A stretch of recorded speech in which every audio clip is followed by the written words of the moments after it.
حضرت سیدنا فاروق اعظم رضی اللہ تعالی عنہ، زمانہ ہے فاروق اعظم کا، اور غسان کا ایک بادشاہ بیت اللہ شریف کا طواف کر رہا ہے، بڑا جبہ پہن رکھا ہے، طواف کرتے ہوئے کسی غریب کا اس کے جبے پر پاؤں آ جاتا ہے۔ جب اس بادشاہ کے جبے پر غریب کا پاؤں پڑ گیا طواف کے دوران، تو بادشاہ سے یہ برداشت نہ ہو سکا، اس نے اس غریب کو ایک تھپڑ رسید کیا، ایک تھپڑ دے مارا۔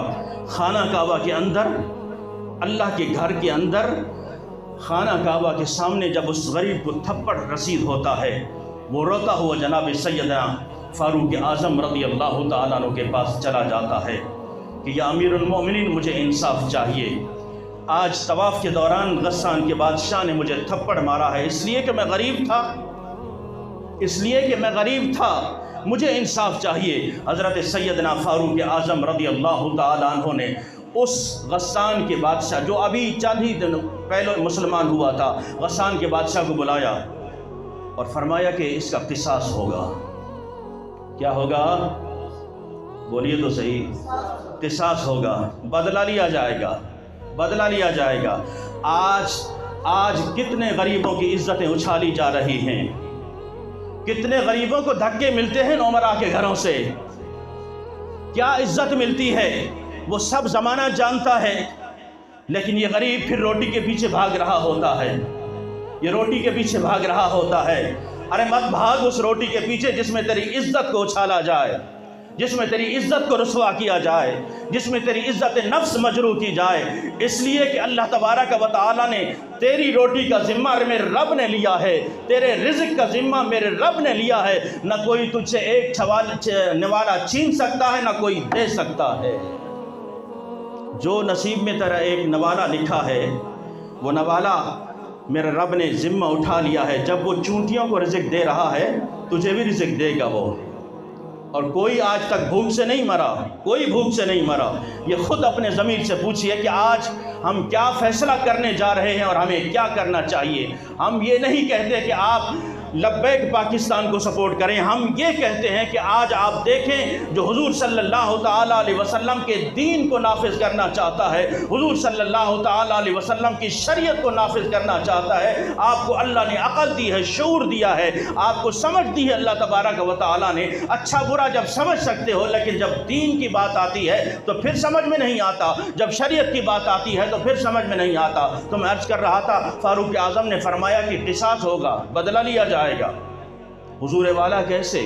فرمایا کل کا دن جب یہ طواف ہوگا، طواف کے دوران جس طرح رش میں تو نے اسے تھپڑ مارا ہے، یہ غریب تجھے تھپڑ مارے گا، اس کا بدلہ یہی ہے، تھپڑ کے بدلے تھپڑ۔ اللہ اکبر۔ جب اس نے کہا کہ میں غسان کا بادشاہ اور مجھے کوئی غریب تھپڑ مارے گا، انسان کے اندر انا تو ہوتی ہے، کہا کہ حضور والا مجھے ایک رات سوچنے کا موقع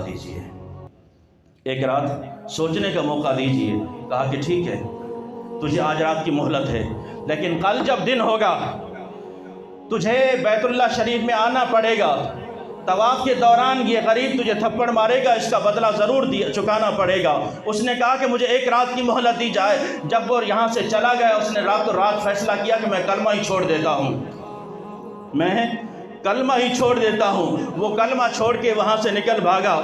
تو چند ساتھی جناب فاروق اعظم رضی اللہ تعالیٰ عنہ کے پاس آئے، حضور والا آپ نے یہ کیا کر دیا؟ وہ ایک ملک کا بادشاہ تھا، وہ مسلمان رہتا، اس کے ساتھ ہمارے پاس خزانے بھی آتے، اس کے چند ہواری بھی ہمارے ساتھ مزید آتے، اس کے ماننے والے بھی آتے۔ تو سنیے فاروق اعظم کا جواب کیا تھا۔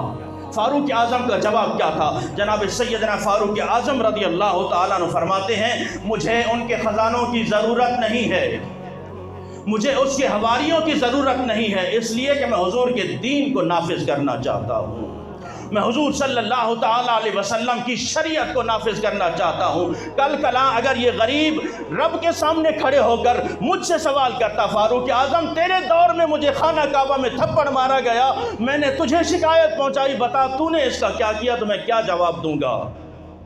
کیا جواب دوں گا اس کا؟ میرے پاس کوئی جواب نہیں تھا. یہ جاتا ہے تو جائے، مجھے اس کی کوئی ضرورت نہیں. میرا دل مطمئن ہے کہ میں نے حضور کی شریعت کو نافذ کیا ہے، حضور کے دین کو نافذ کیا ہے. آیا آیا آیا آیا آیا آیا آیا آیا. اللہ تبارک و تعالی ہمیں حضور صلی اللہ تعالیٰ علیہ وسلم کے دین کو نافذ کرنے کی توفیق عطا فرمائے. اللہ تبارک و تعالیٰ یہ پیغام ہمیں گھر گھر پہنچانے کی توفیق عطا فرمائے، اور یہ عرض کر سکیں یا رسول اللہ صلی اللہ تعالیٰ علیہ وسلم ہمارے پاس اور تو کچھ نہیں تھا، جب وقت آیا تھا کہ تیرے محبوب صلی اللہ تعالیٰ علیہ وسلم کے دیوانے کے ساتھ کھڑے ہونے کا، ہم تیرے غلام کے ساتھ کھڑے ہو گئے تھے، اور ہم نے پرچی بھی تیرے غلام کے نام کر دی تھی، اس لیے کہ وہ تیرے دین کی بات کرتا تھا. اللہ تبارک و تعالیٰ ہمیں حضور صلی اللہ تعالیٰ علیہ وسلم کی شریعت کو صحیح معنوں میں نافذ کرنے کی توفیق عطا فرمائے. وآخر دعوانا ان الحمد للہ رب العالمین.